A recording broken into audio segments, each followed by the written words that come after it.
عليكم. اليوم بدي أشارك معكم خبز تركي معتمد عندنا هون عند تراك بالإفطار برمضان. يعني بيجهزوه للإفطار والسحور. عندي مي فاترة.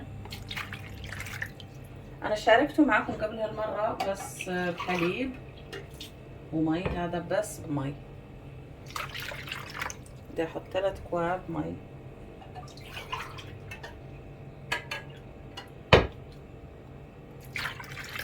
فاترة طبعا. عندي 3 معالق سكر، هذا اللي حطيته. وعندي ملح اللي حطيته أول مرة، ملح مش سكر، عفوا. 3 معالق زيت ذرة. الجو بارد، بدي أحط 1.5 خميرة، يعني كيس خميرة.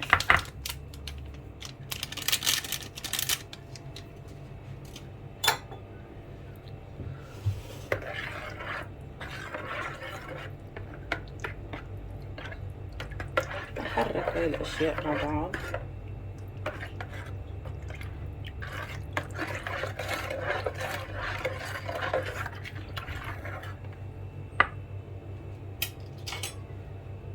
وبدي أبلش أضيف الطحين شوي شوي. بسم الله. الطحين طبعا نخلته.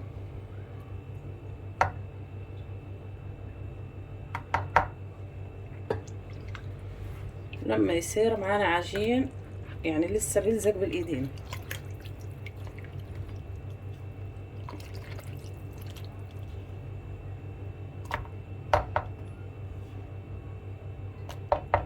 انتي بتتحكمي، بدك تحطي مثلا بس مج مي، تنقصي من الخميرة ومن السكر ومن الزيت، وبتتحكمي في كمية الطحين.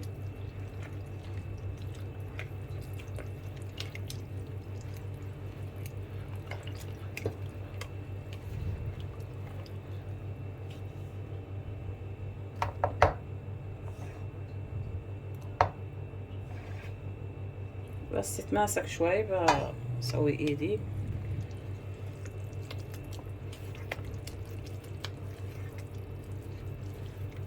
سر نجاحها انك بتخلط الطحين شوي شوي، ما بتدبي مرة واحدة.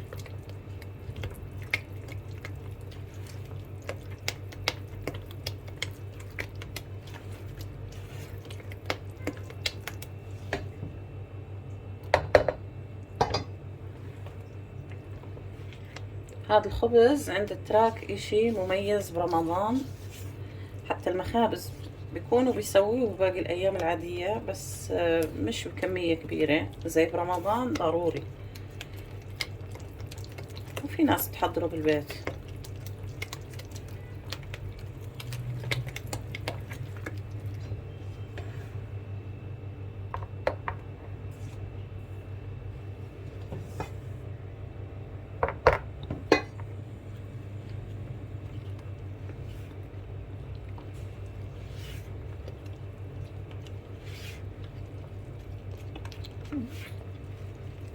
بتصير بالكتافة. هاي انا استخدمت، يعني اكتفيت بس بالمعلقة السيليكون من دون ما احط ايدي. شايفين كتافة خمالتها لسه بتلزق بالايدين، لانه لما ترتاح وتختمر راح تتشرب. بس هي اجمالا بتكون العجين طرية، مش زي عجين الخبز العادي. هيك يعني.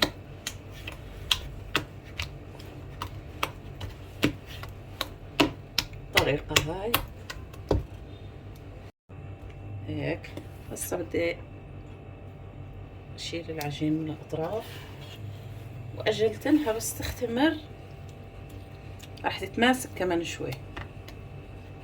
قطرات من الزيت.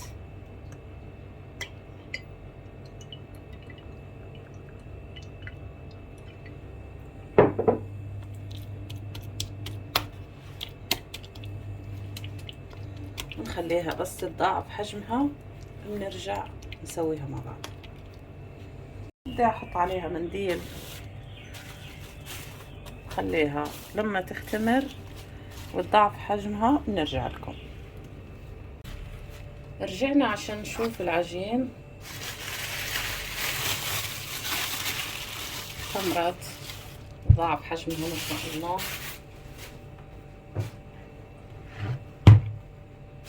بدنا طبعا نفضيها سطح العمل طحين او نشا اللي متوفر عندكم.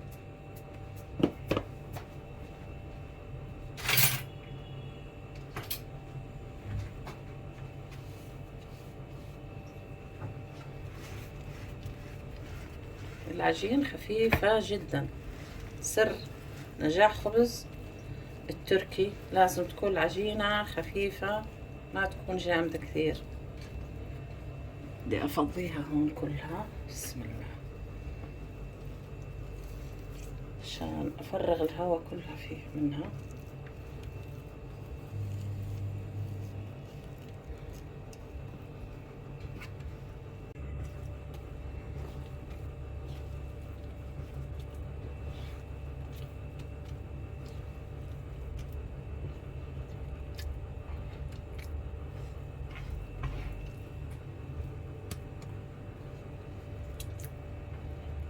بدي اعمل لي 3 خبزات. العجين كتير خفيفة زي ما حكيت لكم، يا بتدهنوا ايدكم بزيت عشان ما تلزق وانتوا بتشكلوا فيها، بدكم تعملوها دائرة، بدكم تعملوها بالطول زي ما بتكون عشان اكسب المساحة. عملت 3 كمية العجين. هاي بدهن ايدي بمي وبفرد فيها بخليها تختمر كمان مرة. عندي الثانية حطيتها مدورة. العجين كتير خفيف.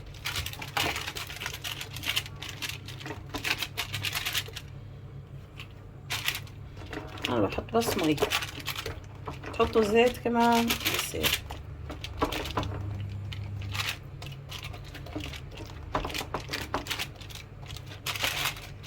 وبتتحكموا في الخمل اللي انتوا بتحبوا، بدكم اياه خميل كتير وسط.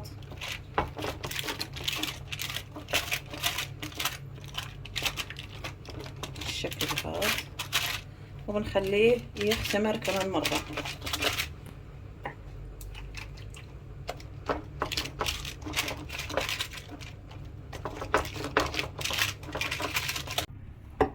عندي هون كمية حليب، بدي احط عليها صفار البيض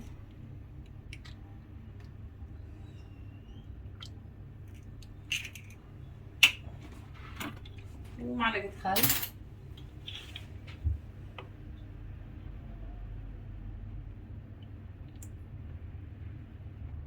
معلقة خل ابيض عشان زنخت البيض، عشان هذا هو اللي بدنا ندهن بيه العجين.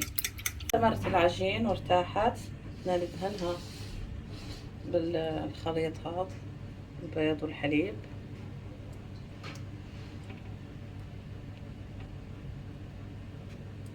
والفرن طبعا شغلناه حامي من فوق ومن تحت.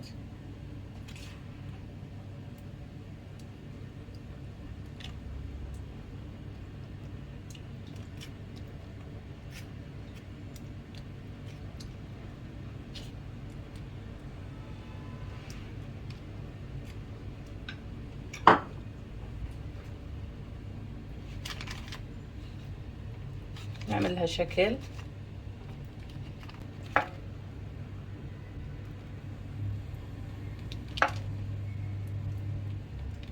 تعطي شكل حلو الخبز. هذا الشكل.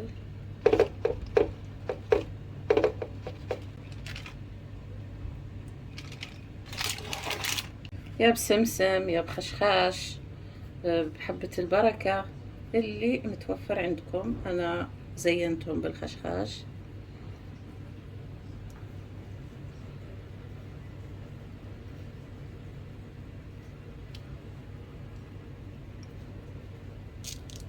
ونفوتهم على الفرن. طالعين ما شاء الله اسفنجيات.